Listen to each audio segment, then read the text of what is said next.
사랑하는 여러분, 주일 잘 보내셨나요? 하나님이 가장 중요하게 생각하는 그런 복음, 특히 영혼을 섬기는 분들의 특징은 정말 그 말씀이 깨끗하고 하나님께서 너무나 사랑하시는 하나님의 감정을 느낄 수가 있습니다. 오늘은 여러분에게 우리 오랜 날 동안 그 싱가포르 대학에 계실 때도 그렇고 현재 카이스트에 오셔서도 그렇고 그 외국인들 영혼들을 아주 극진히 섬기시는 우리 조병진 교수님 말씀을 여러분에게 소개해 드리려고 합니다.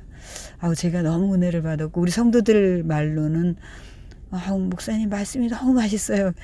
우리 성도들은 너무 말씀을 맛있게 들어요. 그래서 오늘 여러분들에게도 큰 은혜가 되기를 축복합니다. 여러분 사랑합니다. 안녕하세요. 카이스트의 조병진입니다. 제가 예배에서 말씀을 전할 수 있는 자격이 있는 사람은 아닌데요. 제가 목사도 아니고 그냥 일개 교수일 뿐인데 특히 학생 사역을 오래 하다 보니까 여기저기서 좀 말씀을 전하게 된 것 같습니다. 김 목사님 교회는 오래전에 둔산동에 있을 때 제가 몇 번 갔었는데 제가 그 이후로 카이스트 내에서 카이스트 인터내셔널 채플이라고 그 카이스트 국제교회를 2010년도에 시작을 했습니다. 그 후로는 제가 잘 못 간 것 같습니다. 교회를 해야 됐기 때문에. 현재는 카이스트 밖에 나와서 그동안 카이스트에서 계속 하다가 밖에 나와서 지금은 충남대학교 앞에 장소를 얻어서 지금은 충남대 학생들과 함께 카이스트 학생과 충남대 학생들과 함께 이렇게 카이스트 충남 인터내셔널 채플이라는 이름으로 학생교회를 섬기고 있습니다. 한 13년 가까이 돼가고 있는데 현재 학생들은 100명 조금 넘게 모이고 있고 외국 학생들이 한 60% 정도 되고 한국 학생들이 한 40% 정도 됩니다. 오늘 저 2명이 저기 와 있습니다. 미얀마 학생하고 중국 학생이 1명 저기 와 있습니다. 네. 저 친구들 올해 여기 오라고 한 이유는 저 친구들이 내년 초에 여기에서 결혼식을 하고 싶어 해요. 네. 저희가 예배드리는 곳은 결혼식 할 만한 곳이 아니라 굉장히 누추한 곳이기 때문에 장소를 고민하다가 김 목사님께 부탁을 드려서 오늘 여기에 와보게 됐습니다. 그래서 저희 교회는 성경 공부를 열심히 하고 또 학생교회니까요. 학생들에게 좀 훈련에 집중하고 있고 또 학생들은 계속 또 졸업해서 나가거든요. 그래서 이제 계속 들어오고 나가고 이래서 지난 13년간 많은 학생들이 지나가긴 했습니다. 그동안 제가 뭘 잘나서 그런 건 하는 건 아닌 것 같고 하나님께서 저에게 은혜를 주셔서 그런 섬길 수 있는 기회를 주신 것 같습니다. 그래서 늘 감사하게 생각하고 있습니다. 제가 오늘 어떤 말씀을 함께 나누는 것이 좋을까 이렇게 고민하고 있던 중에 요즘 우리가 참 많이 힘든 상황을 겪고 있다는 생각이 들었습니다. 지난 몇 년간 코로나 때문에 경제적으로 또 정신적으로 육체적으로 어려움을 겪은 분들이 참 많이 있죠. 그리고 코로나를 지나면서 한국 교회도 굉장히 많이 어려움을 겪었는데요. 전체 성도가 약 300만 명 정도 줄었다는 통계도 있습니다. 게다가 요즘은 또 이 전 세계적인 인플레이션 때문에 물가도 너무 오르고 금리도 오르고 해서 또한 어려움을 겪는 분들이 많이 있습니다. 사회가 혼란스럽고 교회도 힘을 많이 잃어가고 꿈을 잃고 방황하는 청년들도 참 많은 시절인 것 같습니다. 이런 어려움들을 헤쳐나가기 위해서는 우리 모두가 영적 회복이 필요하다는 생각이 듭니다. 그래서 오늘은 회복에 관한 말씀을 함께 나누려고 합니다. 일단 성경 말씀을 같이 읽겠습니다. 열왕기상 19장 1절에서 18절 말씀을 우리 같이 교독하겠습니다. 좀 띄워주시죠. 제가 홀수절을 읽고 여러분들께서 짝수절을 읽어주시면 감사하겠습니다. 열왕기상 1절 19장 1절 아합이 엘리야가 행한 모든 일과 그가 어떻게 모든 선지자를 칼로 죽였는지를 이세벨에게 말하니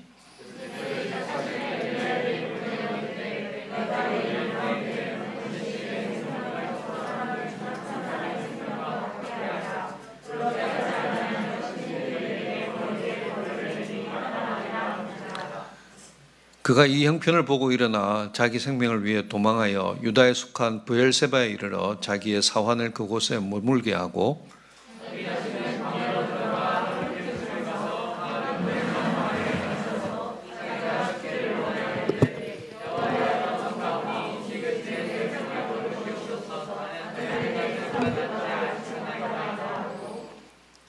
로뎀나무 아래 누워 자더니 천사가 그를 어루만지며 그에게 이르되 일어나서 먹으라 하는지라.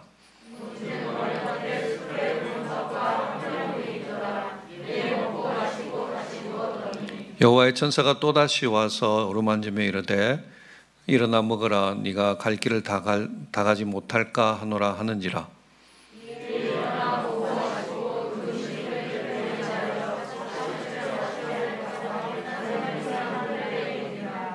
엘리야가 그곳 굴에 들어가 거기서 머물더니 여호와의 말씀이 그에게 임하여 이르시되 엘리야야 네가 어찌하여 여기 있느냐.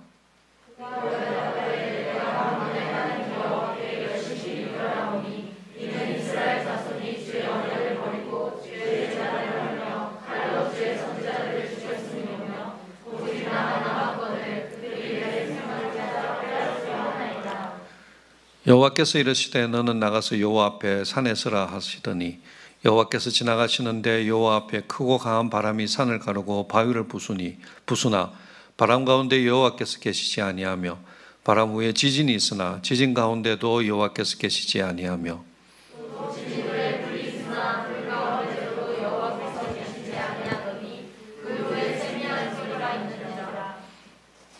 엘리야가 듣고 겉옷으로 얼굴을 가리고 나가 굴 어귀에 서매 소리가 그에게 임하여 이르시되 엘리야야 네가 어찌하여 여기 있느냐.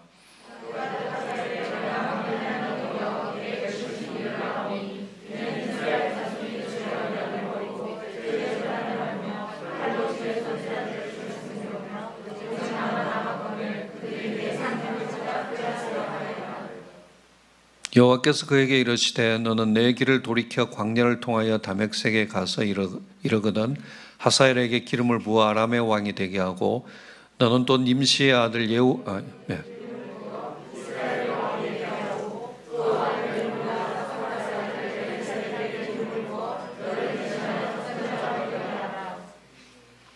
하사엘의 칼을 피하는 자를 예후가 죽일 것이요 예후의 칼을 피하는 자를 엘리사가 죽이리라 같이 그러나 내가 이스라엘 가운데 7,000명을 남기리니 다 바알에게 무릎을 꿇지 아니하고 다 바알에게 입맞추지 아니한 자니라.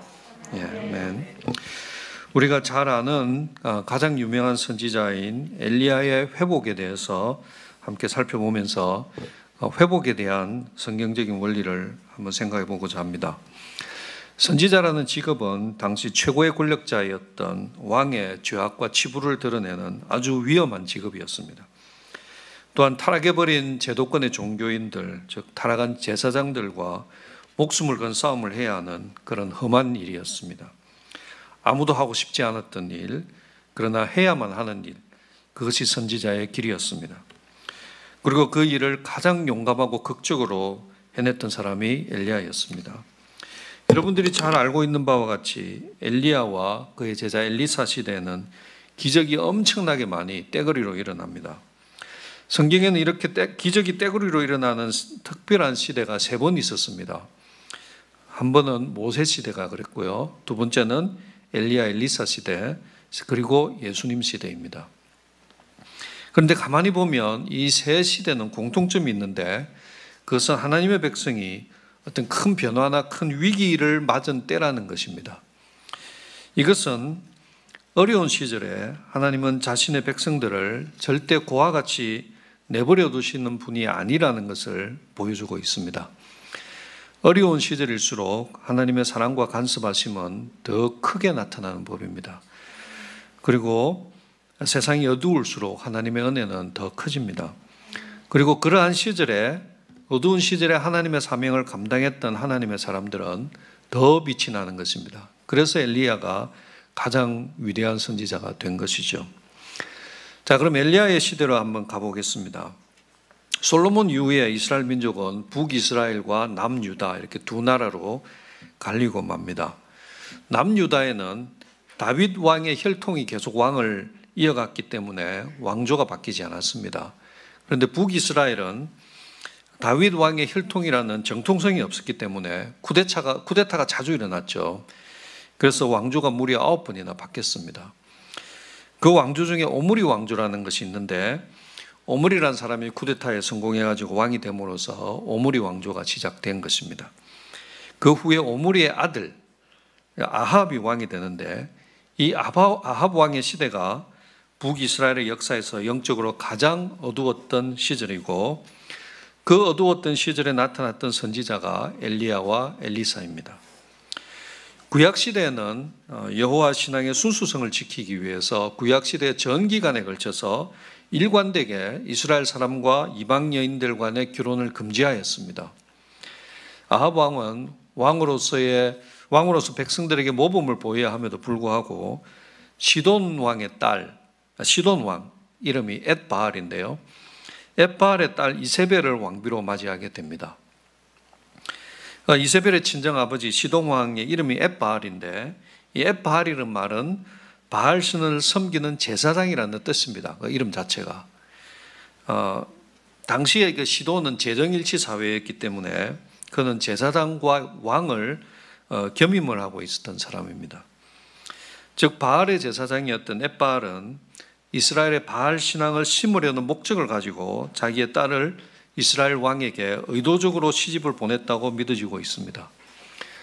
그래서 이스라엘의 왕비가 된 이세벨은 자기 친정아버지의 뜻을 열심히 수행해서 이스라엘 전역을 완전히 바알 신과 아세라 여신의 천지로 만들어 버렸죠. 그래서 하나님의 언약의 백성이란 표시는 이제 이스라엘 어디에도 찾아볼 수 없게 되어 버렸습니다. 가는 곳곳마다 바알 신당이 있고 아세라 목상이 있고, 또 이방 신앙의 풍습을 따라서 자녀들을 불살라 제사를 드리고, 또 신당에서는 제사 때마다 음란한 파티들이 진행되고 있었습니다. 이세벨은 여호와의 선지자들에게 맹렬한 핍박을 가해서 대부분의 여호와 하나님의 선지자들은 처형되고, 또 살아남은 자들은 산속의 동굴에서 숨어서 지내게 되었습니다. 수백 명의 바알의 선지자들과 아세라의 선지자들은 권력을 쥐고 럭셔리한 라이프를 즐기고 있었습니다. 이렇게 완전히 소망이 없어 보이던 그 어둡고 무시무시한 시절에 하나님의 사람 엘리야가 등장해서 우리가 다 잘 알고 있는 갈멜산 위에 대결을 벌입니다. 그건 제가 말씀 안 드려도 잘 알고 있을 것이라 생각합니다. 이스라엘 역사상 가장 극적인 대결과 승리를 펼친 그 갈멜산 사건, 그 직후의 이야기가 오늘 우리가 읽은 19장의 이야기입니다. 바알 선지자가 다 죽은 것을 들은 이사벨은 1장 1절에 보면, 19장 1절 2절에 보면 이세벨은 엘리야를 반드시 죽이겠다고 선언을 합니다. 그러자 엘리야가 살기 위해서 도망을 갑니다.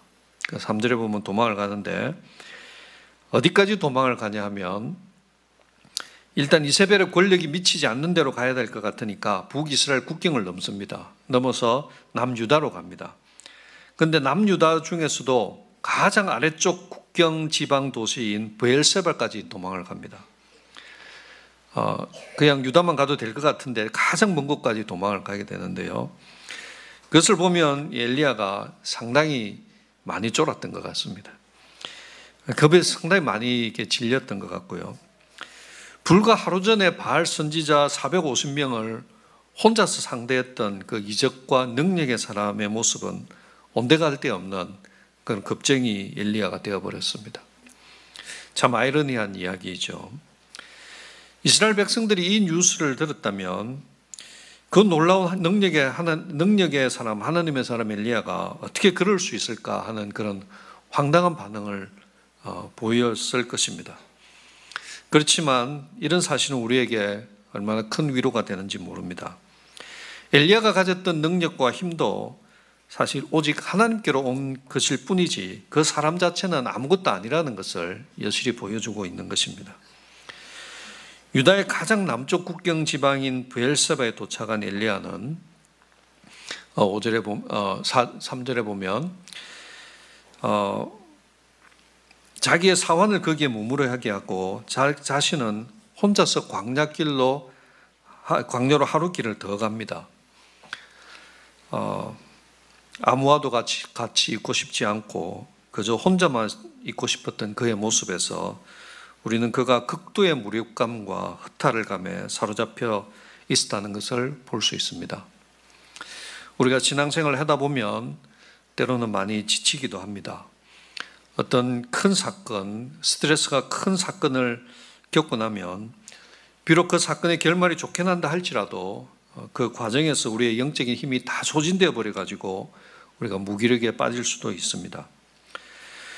그런 영적 침체나 지침에 빠지는 것은 죄도 아니고 우리의 믿음이 약해서도 아닙니다.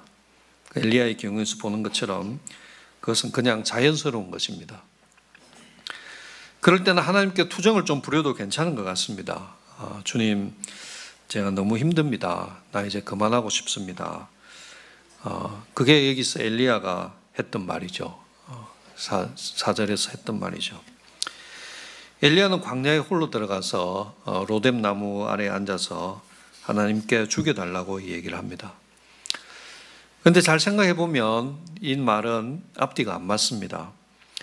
살기 위해서 수백 킬로를 도망쳐온 사람이 하나님 앞에 가가지고 죽여달라고, 그건 뭐하러 도망쳤습니까? 그냥 이사벨한테 죽지요. 말이 안 되지 않습니까? 죽고 싶으면, 진짜 죽고 싶다면 거기까지 도망쳐올 이유가 없지 않습니까? 그래서 이것은 진짜 죽고 싶다는 뜻이 아니라 엘리야가 그냥 하나님 앞에 투정을 부리고 있음을 알 수 있습니다. 그 죽고 싶다는 이유를 보면 4절에 보면 나는 내 조상들보다 낫지 못하나이다 라고 말하고 있습니다. 즉 엘리야가 자신을 나는 못난 놈이다 이런 자조하는 표현을 하나님 앞에 하고 있는 것입니다. 자신은 뭔가 새로운 것을 성취해 보려고 했는데 결국 자신의 조상들처럼 실패하고 말았다.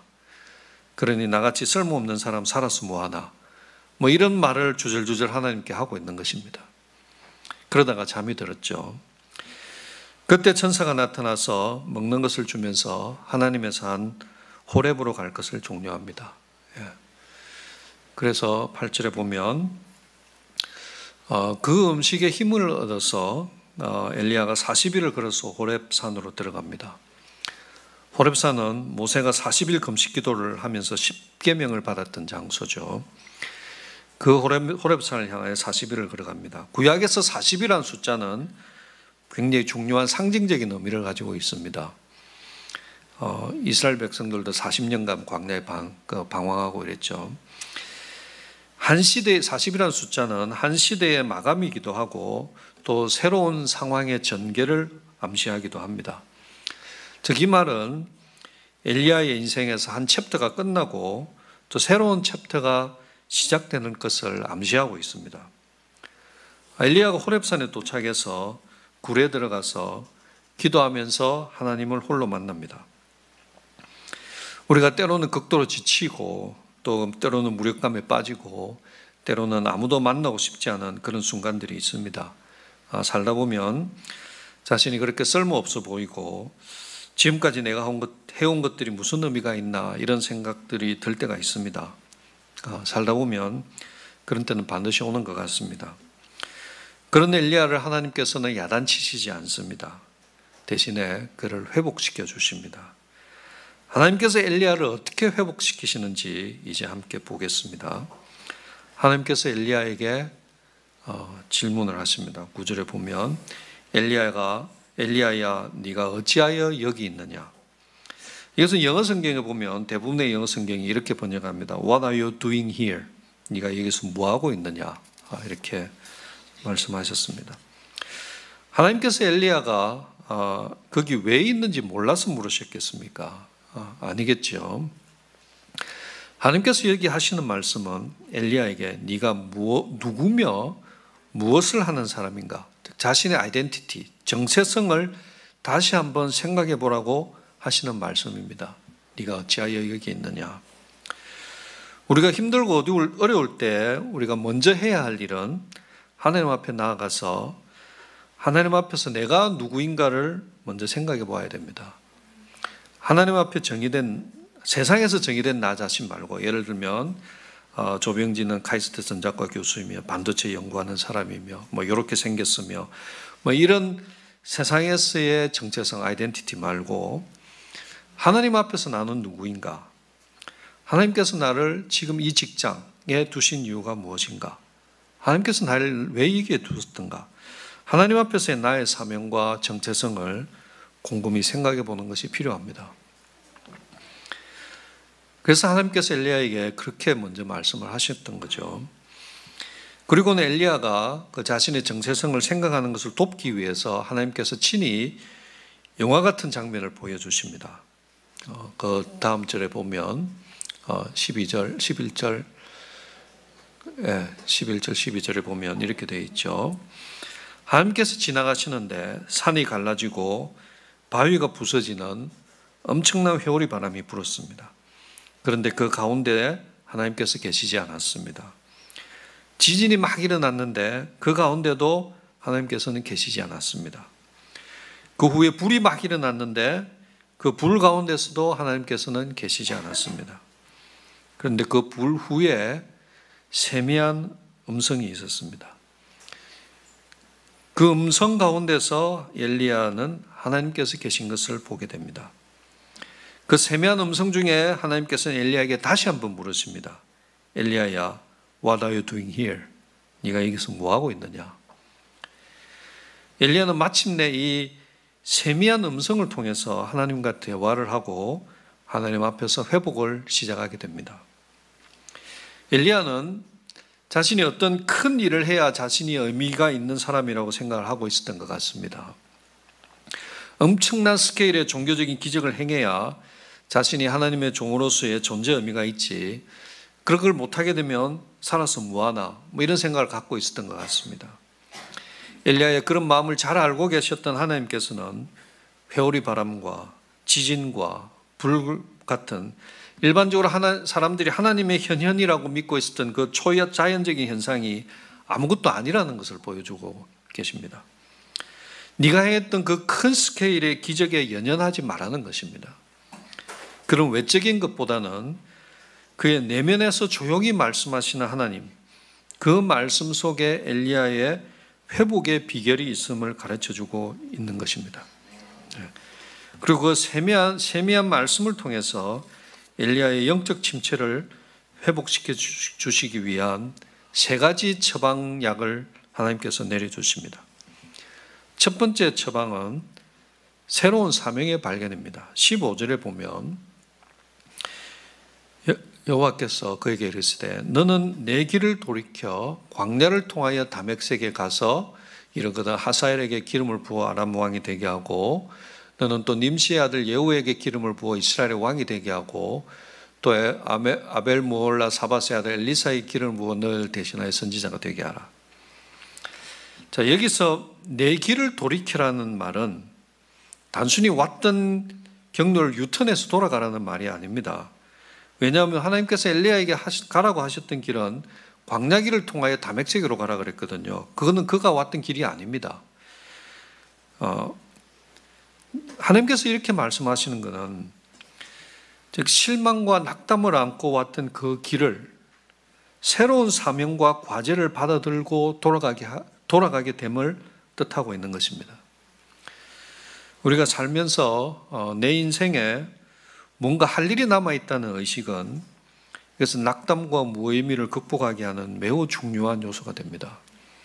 만일 하나님께서 엘리야가 막 힘들어하니까 그래 그동안 너무 힘들었지 수고 많았다 이제 너 고향에 가서 시골에 가서 그만 쉬어라 라고 했더라면 엘리야는 오히려 훨씬 더 큰 무력감과 자기 연민에 빠지고 말았을지 모릅니다. 내가 왕년에는 한가닥 했었는데 이제는 별로 쓸모없는 사람이 되었구나 그렇게 생각하면서 완전히 무너졌을지도 모릅니다. 그런데 하나님께서는 엘리야에게 아직도 네가 할 일이 있다고 네게 주는 사명이 있다고 또 네 인생에 네가 인생에 죽기 전에 해야 할 일이 남아있다고 말씀하심으로써 그에게 인생을 새롭게 출발하게 하는 동력을 하나님께서 주신 것이지요. 두 번째 처방은 16절에 나와 있는데 아벨 무홀라 사바스의 아들 엘리야에게 기름을 부어 너를 대신하여 선지자가 되게 하라. 즉 후계자를 세우라는 것입니다.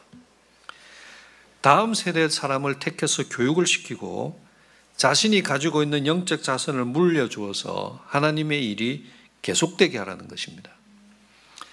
네가 하고 있는 이 사역이 너의 세대에서 끝나면 안 된다는 것이죠. 이 다음 세대를 키우는 이 비전, 다음 세대를 향한 비전은 엘리야에게 새로운 힘을 주게 됩니다. 이 사람을 키우기 위해서 힘쓰고 그 결과 젊은 사람이 영적으로 자라나는 것을 보게 된 것은 크리스찬에게 아마 인생에서 그것보다 더 큰 보람을 느끼는 일은 별로 없을 것입니다. 제 얘기를 잠깐 하자면 2017년 5년 반쯤 됐는데요. 5년 전 어느 날 아침에 그날도 평소와 다름없이 제가 집 근처에 헬스클럽에 가서 운동을 하고 출근하려고 이제 옷을 갈아입고 있는데 서울대학교 병원에서 전화가 왔습니다. 여기 신경외과인데 오전 중으로 신경외과 어느 교수님 앞으로 올 수 있냐고 그렇게 전화가 왔습니다. 그 당시 저는 한쪽 눈이 좀 이상하게 보이는 현상이 잘 안 보이는 현상이 있어서 여기저기 안과를 다니다가 원인을 잘 못 찾아서 서울대병원의 안과에 가서 검진을 많이 여기저기를 했었습니다. MRI도 찍고 뭐 이렇게 검진을 하고 있는 중이었습니다. 신경외과는 간 적이 없었거든요. 그런데 신경외과에서 빨리 오라고 전화가 온 것입니다. 뭔가 직감적으로 뭔가 좀 잘못됐구나 하는 느낌이 들었는데 그래서 급하게 차를 몰고 대전역에 가서 기차를 타고 서울대병원을 향해서 가고 있었는데 가는 도중에 또 한 번 전화가 왔습니다. 도착하기 전에 미리 말씀을 드리는 게 좋을 것 같아서 말씀드린다고 뇌종양이 발견됐기 때문에 와서 의사를 만나서 수술 일정을 잡으셔야 됩니다. 그렇게 연락이 왔습니다. 뭐 놀랐죠. 제가 상상도 못했고 그 전에 뭐 몸이 크게 이상이 있지도 않았고 단지 제가 느꼈던 이상은 눈이 잘 안 보였던 것뿐이고 저희 집안에 뭐 뇌종양이 있었던 주변 사람들 아무도 없고 상상도 못했던 그냥 그날 아침도 평소와 같이 출근하려고 준비했던 날이었는데 그런 연락을 받았습니다.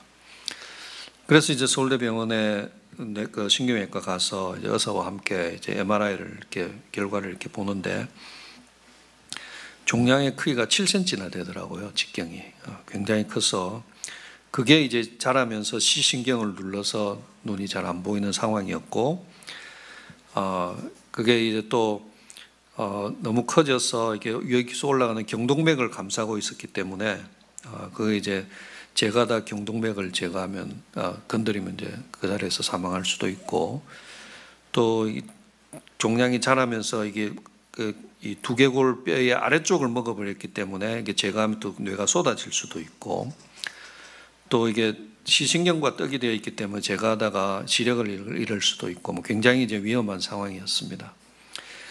그래서 이제 의사는 이게 너무 위험해서 한 번에 다 제거를 못하고 수술을 2차에 2번에 걸쳐서 한 번 하고 3개월쯤 있다 또 한 번 할 거다 이렇게 얘기도 하고 또 위험한 수술이니까 저 주변을 잘 정리를 하고 오라고 그렇게 했었습니다. 그래서 이제 수술을 하게 됐는데 그때 제가 이런 생각이 들었습니다. 이렇게 해서 제가 하나님 앞에 갈 수도 있겠구나. 혹시 만약에 내가 이렇게 뭐 살아난다 하더라도 내가 직업인으로서의 경력은 이제 이게 끝인가 보다. 뭐 살아도 겨우 사는 인생이 되지 않을까. 뭐 이런 생각을 가졌었습니다. 근데 어쨌든 하나님 우리 교회 학생들이 열심히 눈물로 기도하고 주변에 많은 사람들이 기도하고 또 아직 제가 할 일이 남아서 그랬는지 수술이 무사히 잘 끝났고 제가 살아났습니다. 어쨌든 그 이후로 저는 지금도 매일 그러니까 이제 그걸 제거하는 와중에 이제 뇌의 일부를 같이 이렇게 종양의 뿌리까지 제거하느라고 뇌의 일부를 제거를 했기 때문에 뇌의 기능이 좀 일부 문제가 있는 게 있어서 저는 매일 약을 먹어야만 살 수 있는 사람이 되었습니다. 그리고 몸도 전에보다 많이 약해졌고요. 그 이후에 이제 한 6개월간을 제가 이제 제대로 학교는 잘 못 나가고 주로 집에 누워 있었습니다.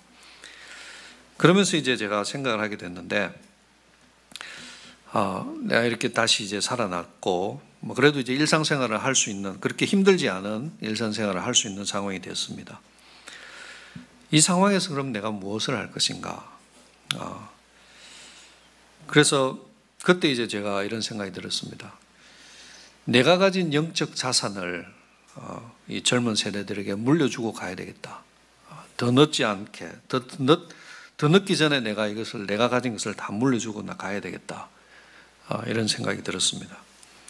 그래서 제가 그 수술을 3월에 했는데 9월 가을부터 제가 물론 저희 교회는 성경 공부는 열심히 하는데 그때까지만 해도 제가 직접 교재를 만들면서 하진 않았습니다.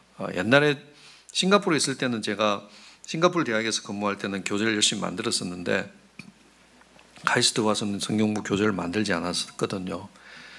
근데 그때부터 제가 내가 더 늦기 전에 내가 가진 영적 자산을 다 물려줘야 되겠다. 이런 생각이 들어서 성경 공부 교재를 만들기 시작했습니다. 그리고 특별히 제가 사도행전을 학생들에게 가르쳐야 되겠다. 사도행전은 제가 젊었을 때 정말 열심히 공부했던 책이거든요. 그걸 통해서 제가 선교의 꿈도 가지고 그래서 제가 싱가포르에 가서 10년 동안 또 선교 사역도 하고 이렇게 했었는데 내가 이것을 학생들에게 가르쳐야 되겠다라고 생각하고 매주 이제 사도행전 성경 공부 교재를 만들고 또 학생들을 모아서 성경 공부를 했습니다. 수요일 저녁에 성경 공부를 하면 7시부터 10시까지 3시간을 매주 했고 하고 나면 이제 저는 그 다음날 아침에 이제 못 일어나고 뭐 그렇게 1년 동안 사도행전을 가르쳤습니다.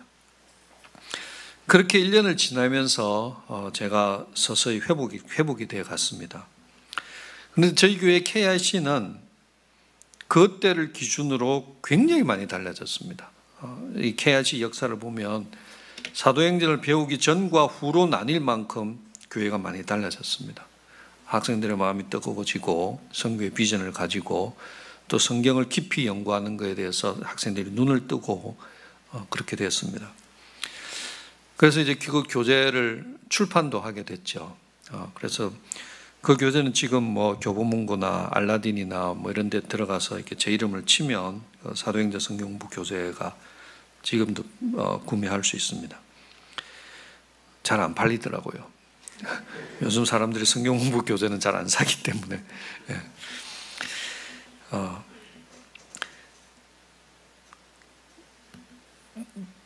제가 경험한 것은 이렇게 제가 육적으로도 사람이 육신적으로 굉장히 약해지면 영적으로도 약해지는 경우가 많거든요.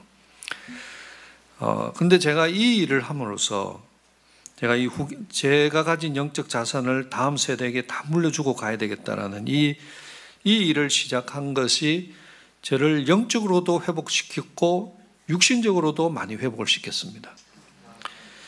그래서 우리가 사명을 갖는다는 것, 특히 그 중에서도 이 후계자를 키우는 사명은 우리에게 새로운 힘을 주고 우리를 회복시키는 힘이 있음을 제가 경험을 통해 알게 되었습니다. 그 다음 세 번째 엘리야에게 내려진 하나님의 처방이 또 있는데요. 18절에 나옵니다. 18절에 보면 엘리야는 하나님의 선지자 중에 오직 자신만 남았다고 하나님께 얘기를 했죠. 하나님의 선지자는 이스라엘 내밖에 없다 이렇게 얘기를 했는데 하나님께서는 선지자가 7,000명이 남아있다고 말씀하셨습니다. 저는 이 대목을 잘 묵상해 봤습니다. 엘리야는 당시에 이스라엘의 선지자 공동체의 회장님 정도 되는 사람이었습니다. 가장 존경받는 사람이었고 모든 선지자들이 따르는 사람이었죠. 그런데 어떻게 엘리야가 7,000명이나 되는 선지자의 존재를 모를 수가 있었을까요? 엘리야가 다른 선지자들의 생사조차 모를 수 있는 유일한 가능성은 그 선지자의 공동체가 완전히 와해되어 버린 경우일 뿐일 것입니다. 각각 다 흩어져 가지고 연락이 마저도 끊겨버린 것이죠. 그래서 생사조차 모르게 된 상황이죠. 그렇지만 그들이 비록 흩어졌지만 그들이 신앙을 잃은 것은 아니었습니다. 7,000명이나 되는 선지자가 각자 자신의 자리에서 신앙을 지키고 있었습니다. 그들이 잃어버린 것은 그들의 신앙이 아니라 바로 조직화된 공동체를 잃어버린 것이죠. 그런데 당시에 바알의 선지자들은 큰 조직화된 공동체를 이루고 있었습니다. 그리고 역사는 이 시절을 영적 암흑기로 정의합니다. 자, 여기서 우리가 한번 잘 생각해 봅시다. 엘리야의 시대는 영적으로 어떤 시대였는지 한번 생각해 봅시다. 그때는 이스라엘 역사상 가장 위대한 영적 거인이 사역하던 시절이었습니다. 그때는 이스라엘 역사상 출애굽을 제외하고 가장 기적이 많이 일어났던 시절입니다. 그리고 하나님께서 적극적으로 인간의 역사에 개입했던 시절입니다. 만일 한국 땅에 지금 역사상 가장 위대한 영적 거인이 사역하고 있고 또 기적이 엄청나게 많이 일어나고 하나님께서 적극적으로 이 한국 역사에 개입하고 있다고 생각해 봅시다. 그러면 우리는 지금을 한국의 엄청난 영적 부흥기라고 생각할 것입니다. 그런데 그렇던 엘리야 시대를 성경 역사는 이스라엘 역사상 가장 어두운 암흑기로 표현하고 있습니다. 왜 그럴까요? 그것은 바로 그 시절에 이스라엘 땅의 신앙 공동체가 무너져 버렸기 때문입니다. 우리 믿는 자들이 제대로 신앙 공동체를 이루고 있지 못하면 역사는 그 시절을 영적 암흑기라고 평가를 합니다. 아무리 영적으로 뛰어난 사람들이 여기저기 있더라도 또 아무리 많은 기적이 일어나더라도 신앙 공동체, 즉 교회가 죽어버리면 그 시절은 영적 암흑기가 되는 것입니다. 하나님께서는 지금 엘리야에게 지금 이스라엘의 신앙 공동체를 다시 세우라는 명령을 주고 계신 것입니다. 너 혼자가 아니라 7,000명이 남아있으니 이들을 다시 규합해서 이스라엘의 신앙 공동체를 회복시켜라. 이것이 너도 살고 이 나라도 사는 길이다 라고 하나님께서 지금 말씀하고 계신 것이죠. 6.25 전쟁 이후에 북한에 많은 수의 기독교인들이 남아 있었습니다. 하지만 북한의 교회가 무너졌기 때문에 북한은 영적 암흑기가 시작된 것이죠. 중국에도 지금 1억 명에 가까운 기독교인이 있다고 추정하고 있습니다. 그러나 조직화된 기독 공동체가 없거나 있어도 가정교회처럼 힘이 없기 때문에 기독교가 중국 사회에 미치는 영향은 매우 미미합니다. 그래서 많은 신자가 중국에 있음에도 불구하고 중국이 영적 암흑기 속에 있다고 여겨지는 것이죠. 한국은 여전히 많은 깨어있는 신자들이 있습니다. 주위에 보면. 그런데도 불구하고 우리가 한국 기독교가 지금 죽어가고 있다고 말하는 것은 한국의 교회 공동체가 영적인 힘을 잃어가고 있기 때문이죠. 한 국가나 사회에 교회가 죽으면 그 사회는 영적으로 죽는 것입니다. 이것이 우리가 싫으나 좋으나 교회 공동체를 절대로 포기할 수 없는 이유입니다. 이것이 우리가 교회가 아무리 미운 짓을 한다고 하더라도 교회를 사랑하는 것을 결코 포기할 수 없고 교회를 위해서 기도하는 것을 결코 포기할 수 없는 이유입니다. 왜냐하면 교회 공동체는 그리스도의 몸이기 때문입니다. 그리스도의 몸이 무너져가고 있는데 나와 상관없다고 생각하거나 나 혼자 예수 잘 믿으면 된다고 생각하는 그것은 정말로 그리스도를 사랑하는 것은 아닐 것입니다. 교회가 소망이 없으면 그 사회도 소망이 없어집니다. 우리가 사도행전에서도 보는 바와 같이 성령이 처음 오셨을 때 가장 먼저 일어난 일은 교회의 탄생이었습니다. 바울이 한평생을 걸쳐서 죽도록 고생하면서 여행 다니면서 이루고자 했던 것들도 각 지역의 교회를 세우는 것이었습니다. 우리가 이 땅 위에서 할 수 있는 일 중에 하나님을 가장 기쁘게 하는 것 중에 하나가 교회 공동체를 세우고 든든하게 만드는 것입니다. 또한 우리가 이 땅 위에서 지을 수 있는 가장 큰 죄 중에 하나가 교회 공동체에 데미지를 주는 것입니다. 그 죄는 우리 각자의 개인의 죄보다 훨씬 큰 죄입니다. 왜냐하면 공동체는 그리스도의 몸이고 공동체에 데미지를 주는 행위는 그리스도의 몸을 상하게 하는 죄이기 때문입니다. 교회 공동체를 세우고 건강하게 만드는 것, 그것이 자기가 속한 사회와 기관을 살리는 길입니다. 코로나 때문에 많은 사람들이 교회 공동체보다는 혼자서 신앙생활을 해가는데 익숙해져 가고 있습니다. 혼자서 성경 보고 혼자서 예배 보고 하는 것에 많은 사람들이 익숙해져 가고 있습니다. 하지만 그것이 계속되면 그리스도의 몸인 교회가 무너져 버립니다. 교회가 무너지면 그 사회는 영적 어두움이 지배해 버립니다. 그러면 그 사람 자신은 신앙을 지키다가 죽을 수 있을지 몰라도 그 다음 세대는 사탄의 종으로 살아가는 것을 피하기 어렵게 됩니다. 그래서 우리는 목숨을 걸고 교회 공동체를 세우고 건강하게 하는 데 힘을 써야 합니다. 말씀을 정리해 보겠습니다. 큰 영적 싸움을 싸운 후에 심한 영적 침체에 빠져버린 엘리야에게 하나님은 회복의 처방을 주십니다. 첫째로 그에게 당장 해야 할 새로운 사명을 주심으로써 자신이 힘을 내어야 하는 이유를 발견하게 하십니다. 둘째로 다음 세대를 일으키라는 사명을 주심으로써 자신이 떠나기 전에 남은 생애 동안 무엇을 준비해야 하는지를 가르쳐 주십니다. 셋째로 무너진 신앙 공동체를 세우라는 사명을 주심으로써 앞으로 자신이 남은 인생 동안 긴 호흡으로 해야 할 일의 방향을 가르쳐 주십니다. 이 세 가지 처방을 받은 후에 엘리야는 그의 영적인 침체를 딛고 일어서서 다시 한번 이스라엘의 영적 지도자로서의 역할을 다하게 됩니다. 또한 사랑교회도 하나님께서 엘리야에게 주신 그 회복의 처방을 받고 새로운 힘을 얻을 수 있으면 정말 좋겠습니다.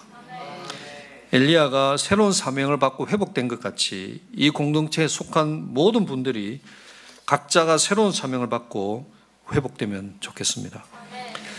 한 교회가 새로운 사명을 받는 것보다 회복에 더 좋은 처방은 없을 것입니다. 그리고 엘리야가 다음 세대를 키우는 비전을 받은 것 같이 이 교회도 다음 세대를 키우는 그런 비전을 받을 수 있으면 정말 좋겠습니다. 그래서 이 도안사랑교회가 이 무너져가는 한국 교회 공동체를 다시 세우는 데 쓰임을 받는 그런 교회가 되기를 기원합니다. 한국의 많은 교회들이 보고 따라하고 싶은 그런 모델이 되는 교회가 되기를 주의 이름으로 축원합니다. 감사합니다.